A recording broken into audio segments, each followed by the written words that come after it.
Hi, it's Dwyer, gamblersadvisory.com. Remember, the opinion you should follow should be your own. Just consider this video to be a second opinion from a complete stranger online. You remember that HBO 24/7 episode where Floyd Mayweather Jr. exploded on his father, Floyd Mayweather Sr. And he asked Big Floyd, "Who are you training? Right? What fighters do you have right now?" Right? And then, of course, Jr. went on to hint that Mayweather Sr. didn't have any big-time fighters right now. Well, let me just say that that's going to be disproven, in my opinion, today. Right? Mayweather Sr. has a fighter, Mickey Bay Jr. actually, and he'll be fighting tonight on Friday Night Fights. And this guy is big time, in my opinion. Right? I believe he's part of that next wave that's almost at the beach right now. Now, Mickey Bay is a Kell Brook type. In other words, he moves well. He's offensively gifted. Right? He comes in behind a jab, but he has an excellent left hook. And what I really like with Bay, apart from the hand speed, and the hand speed is above average, right? He's a boxer puncher. What I really like with Bay is that he actually tries to bank body shots during fights. In other words, even if Bay has the speed, has the accuracy, has the power on his opponent, when he gets inside, rather than just unloading, he'll literally dig down and try to land hooks to the body. Right? I think he's very effective. I think he's a fighter you need to know about. He's an unbeaten fighter. The only blemish on his record is a draw. Let me just say, too, he moves so well that, in my opinion, if you try to fight him on your back foot, you're finished. And he has a very nice, quick right hand to go with, really, his money punch, his lead left hook. Right? And so keep that in mind, that fighting Bay on your back foot is a recipe for disaster. You really need to be like Carson Jones. You need to back him up.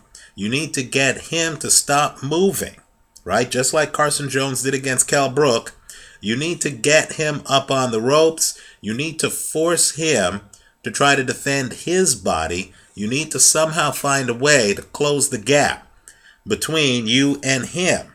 Because if you allow Mickey Bay to operate on the outside, you're not going to be able to match his hand speed. You're going to be dealing with a lot of accuracy. You're going to be dealing with very slick counter punches, right? Bay is well schooled, right? Floyd Sr. remains, in my opinion, one of the very best trainers in the game. Now, he's fighting a warrior, a guy I like, but who has problems, and that's Robert Frankel. Now, what I like with Frankel is he's also a slick boxer. The problem, though, is while Mickey Bay has 9 KOs, right? While Mickey Bay has power, Frankel doesn't have power. In other words, you could literally walk through Frankel's punches. And that's what some power punchers have done. If you want to see a gruesome fight, look at Frankel against John Molina. Frankel's faster than Molina, both hand speed and with feet. Frankel's the better boxer than Molina. Obviously, I'm a Molina skeptic. Molina is really more of a mid-range hooker. Frankel moves in and out, throws combinations, throws a jab. Here's the problem. Frankel had nothing to keep Molina on the outside. His jab's good. It's just not good enough to keep a guy on the outside. And when Molina got inside, he started busting up Frankel's skin. Now, if you're an old-timer and you remember former middleweight champion Vito Altafermo, you'll get an idea on how bad Frankel's skin is. If you look at the John Molina fight, you're going to see that blood literally spewed all over the people in the front row. So much so that announcer Joe Tessitore commented on it and literally showed his blood-stained papers. Right? Teddy Atlas was ringside. He didn't mind the blood at first. But even he, after getting sprayed a bit, started commenting on Frankel's cut skin. That fight ended up getting stopped, right? Because Frankel was bleeding profusely.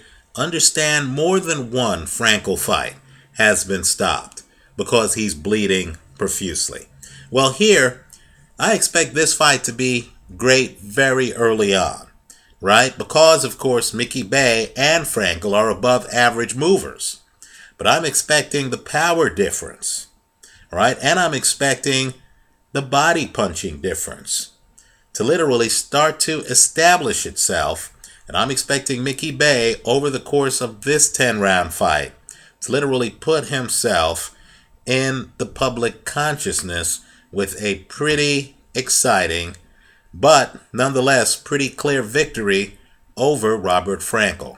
And just keep in mind, as you watch Mickey Bey, just understand that he has Floyd Mayweather Sr. behind him. And of course, he has a lot of tools, right? Just look at the hand speed, just look at the accuracy, just look at how he's able to move around the ring. He can stalk you without being up on you. Someday, Bey is going to get tested like Kell Brook was tested against Carson Jones, right? That day's not today. Frankel just can't cut off the ring like Carson Jones did. I'll be surprised if Frankel at any time in the fight is able to pin the elusive Mickey Bey up on the ropes. I'm expecting Mickey Bey to win this fight. And let me just say, you need to keep an eye on this guy, right? Because he's 18-0-1. He's knocked out 9 guys. He's 29 years old. And so he needs to start fighting bigger talent now, right? And, of course, Bey fights around lightweight. And so you have a lot of talent at that lightweight division. Miguel Vasquez, many others, right? Adrian Broner, if you believe he's moving up to 135. And so this will be an interesting matchup. I like Mickey Bey in tonight's fight over Robert Frankel.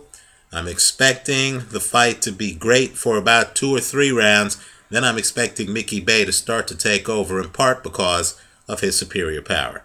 Let me know what you think. Leave your comments for me here online. Visit us at gamblersadvisory.com. Thanks for watching.